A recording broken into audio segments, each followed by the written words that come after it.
Hey guys, welcome to my channel, Realm of Ori. In this video, we will continue with Volume 12, Chapter 1 The Staccato of Marching Jackboots, Part 3. And before we start, this video contains spoilers from the anime and manga series. And by the way guys, please don't forget to subscribe to my channel and click on the bell icon to get notifications for upcoming videos. So without further ado, let's get into the video.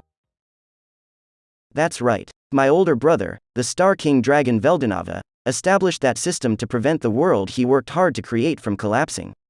I see. That would explain why Veldora was punished, in order to prevent him from destroying the world. It made a lot of sense to me. Also, as a result of Veldora's story, I was able to confirm that true dragons could resurrect. I still doubted whether he really lost his memory about that incident, but let's not point that out. Got it. So, Guy's unlikely to go after Chloe now. Yeah. I also recall Chronoa rampaging, and I think what Demon Lord Guy did was reasonable, so I don't plan to hold any grudges against him. Hinata and Chloe seemed rather convinced and had spoken with smiles on their faces. We could avoid a fight with Guy as long as we nipped potential causes for violence in the bud. If that's the case, can we permit Leon to explain this matter to Guy? I proposed. Of course. After all, the future of me and Chloe is at stake here, Leon stated with firm conviction. Leon Onichan, Chloe quickly pointed out, has nothing to do with this. Such innocence was quite scary. I felt a bit of sympathy for Leon. While Leon was very handsome and cool, the world apparently universally recognized him as a villain. As was the case with Shizu-san, Leon seemed to be a poor talker and was haunted by a guise of evil. Maybe that was why he was so easily misunderstood. In layman's terms, he was the polar opposite of Masayuki. Chloe treated him like the friendly neighborhood Oni-chan. Not even a shred of romantic interest existed in her mind. Leon appeared to have been a popular man for a long time, but that might be the reason why Chloe was completely unaware of the affection he showed her. When I thought about it, he was also a pitiful man. And so, I came to the conclusion that I should be a little kinder towards him. The two demon lords promising their cooperation was proof in itself that this conference was a resounding success. Thus, the only thing left to be wary of was the Empire. We still needed to come up with our own plans after the meeting, so when I was about to formally declare the end of our discussion, please wait. We have guests right now, and they are in the middle of an important meeting. Oh, I'm amazed you noticed me coming. But, you see, I made the effort to come all the way here, so let me just say hi. A commotion could be heard from the corridor. I mean, this voice and the arrogant attitude from that conversation just now could only mean one thing. The person right outside the room was unmistakably the strongest demon lord, Guy. I could count the number of people who were able to slip under my radar, an impressive feat, might I add, on one hand. Report. No hostility detected. Don't tell me you noticed him? But now was not the time to argue. I hurriedly got up from my seat. But before I could move any further, Diablo, who was standing behind me, headed to the door with a sour look on his face. Yo. Go home. Following that brief exchange, Diablo slammed the door shut with a bang. We were all frozen in shock at the incredible spectacle before us. The door reopened and Guy stormed in, yelling, Hey, come on now, Diablo. Tisk, you're interrupting this important meeting. It hasn't even been a day yet, which is why I'm still unprepared. I want to take my time speaking with you, so please don't come here until I invite you. Despite Diablo's polite words, his attitude towards the one he was addressing, Guy, sure was self-assertive. Or perhaps they know each other? I wasn't the only one who had the same thought. Even Ruminas and Leon were surprised. Unbelievable. He didn't budge an inch against Guy. As expected of Noir. Noir, you say? Why is somebody like him working under Rimuru? Listening in, there was something rather disconcerting about the words being spoken around me. Is Diablo that significant of a figure? Well, I guess he's got a cocky attitude.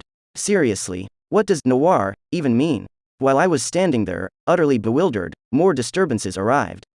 The first to come running here was Benimaru, followed by Sue, hot on his heels. Next was Carrera, and almost at the same exact time, Ultima burst into the room, too. Rimuru-sama, are you alright? Benimaru pressed. Just now, my sister told me. Milord, Carrera said urgently, I felt the presence of red.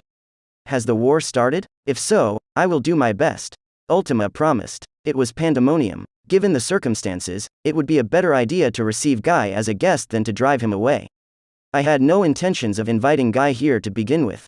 I'd have to ring out Diablo later to find out what the deal is. But for now, the first priority was to get this place in order.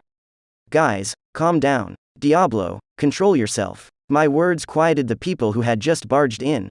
Once everyone in the room collected themselves, I continued. Although this wasn't planned, we do have something to talk about with you, Guy. Since you've come all the way here, I'm going to ask you to join our meeting. Is that all right? I checked with Guy. Yeah, I also need to discuss something with you, so this is good timing. Leon was supposed to explain everything to Guy, but it looks like there was a change of plans. And so, with Guy's attendance confirmed, I decided to dismiss the people that had assembled. Don't worry, I'll call if something happens, so for now, you guys can get back to work. When I said that, everyone had a look of relief. I had to do a double take when I heard certain people spout lines like, as expected of Red. I'm still no match for him, or, I thought this was my opportunity to go all out, but in the end, the situation was somehow brought under control. Everyone that had gathered returned to their respective jobs.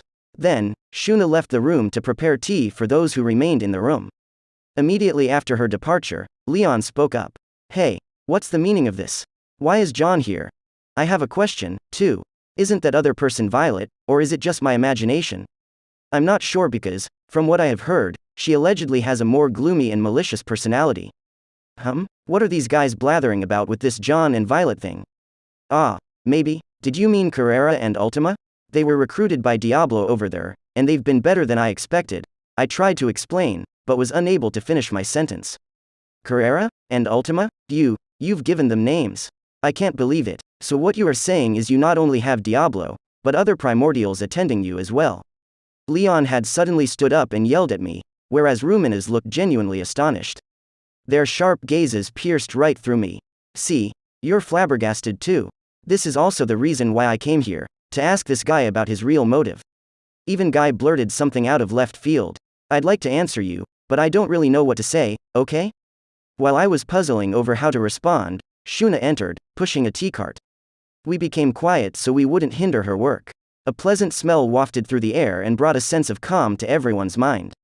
It also helped keep my wits about me as I tried to piece together what these guys were saying. The keyword was primordial, which Ruminas had just mentioned. And by primordial, answer. One of the criteria for classifying a demon. Right, I remember, you explained it to me before. If I'm not mistaken, the original demons are called primordials. Wait, the original demons? Diablo, are you, by some chance, one of the original demons? Upon asking Diablo, he casually replied, well, yes. Indeed, I am the progenitor of one of the 7 original lineages to the demon race born in this world.